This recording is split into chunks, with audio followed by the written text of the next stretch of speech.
European leaders have struck a deal with the Tunisian president aimed at building economic ties and tackling the flow of illegal migrant boats to Italy. The Italian Prime Minister, Giorgia Meloni, and the outgoing Dutch leader, Mark Rutte, along with the Ursula von der Leyen, the EU Commission President, have been working for some time to convince President Kais Saied to limit migrant departures and the network of smugglers in the country, that in exchange for a financial package. Let's listen to Ursula von der Leyen and the Tunisian President. We have signed a memorandum of understanding together, and it will soon be accompanied by reciprocal obligations. We need a collective agreement on the problem of migration and the criminal networks that exploit the situation. We will work with Tunisia on an anti-smuggling operational partnership. We will also increase our coordination on search and rescue operations. And we agreed that we will cooperate on border management, anti-smuggling, return and addressing root causes in full respect of the international law. For this, we will make available more than 100 million euros of EU funding. Now, to look at this more closely, let's turn to William Lawrence, a professor of political science and international relations at American University in Washington, D.C. Hi to you, William. Now, this memorandum of understanding includes a large range of issues. It's not solely about the migration flows. Tell us a bit more about that.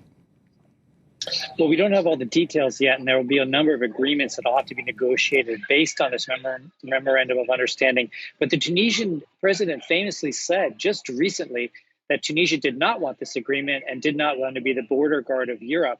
But Europe sweetened the deal on their educational and cultural and training components. And many of the projects that Tunisia might not have been getting from the World Bank because of the recent disputes over Tunisia's governance and the problems that Tunisia is having with the World Bank and the IMF. So Europe hasn't really come to the rescue, but it's offering enough that each side gets what it wants. Europe wants help with migrants, and Tunisia wants help. So specifically on this migration issue, Kais Saied has come under criticism for the way migrants from sub-Saharan Africa are being treated in the country. He's been very controversial in some of his statements. There have been racially motivated attacks. Certain migrants, William, have fled the country. Is there a way that the EU can influence Tunisia in terms of the way migrants are treated?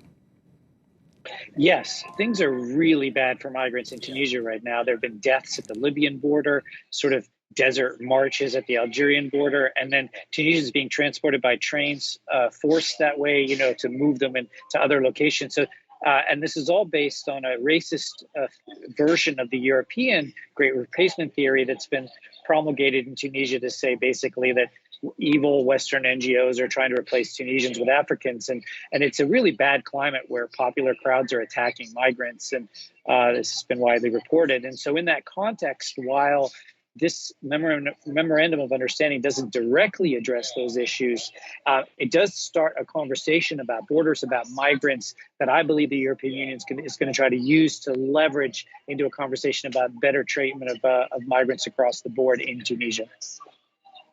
Can you see a situation in which this deal would be key in getting better treatment for migrants?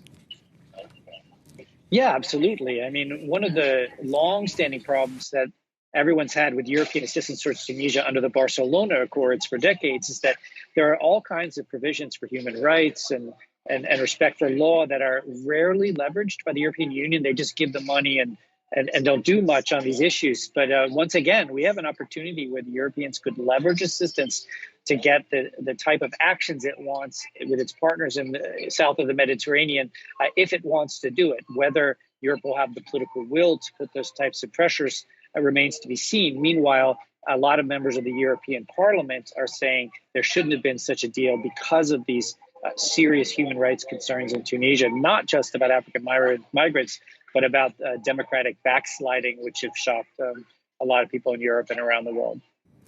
Thank you, William Lawrence, a professor of political science and international relations at American University in Washington.